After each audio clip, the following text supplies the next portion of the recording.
this is something, like I was saying, that Christians through the ages have tried to work hard at saying, right? Because there's a lot of ways we can get it wrong, especially as we think about this word become.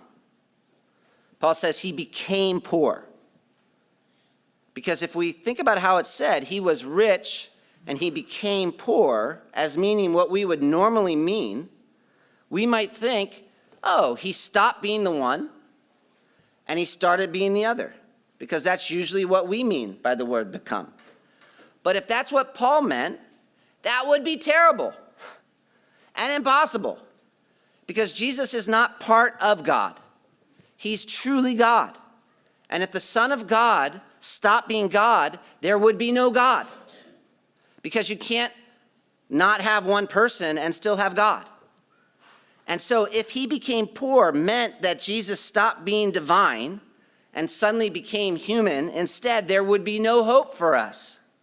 Do you understand what I mean? Because here's something marvelous, and maybe this is where, if I do some quoting, it will help. Here's something marvelous.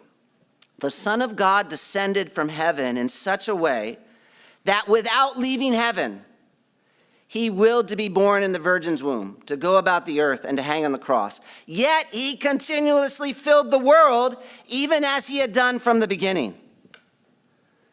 And you get what he's saying there, right? He's basically saying that the Son of God was not changed into the Son of Man. He didn't give up one to become the other. That's not what we mean by the incarnation.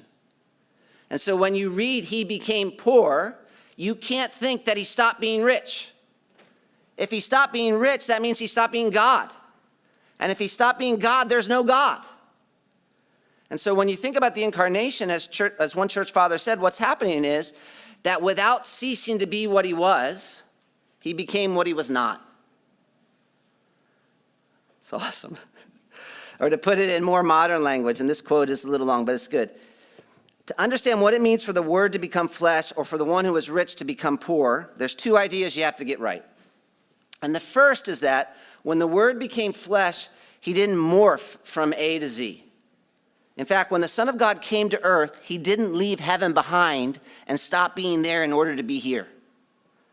As Athanasius says, he was not enclosed in the body, nor was in the body, but not elsewhere. He stayed everywhere and added a special human locatedness to it.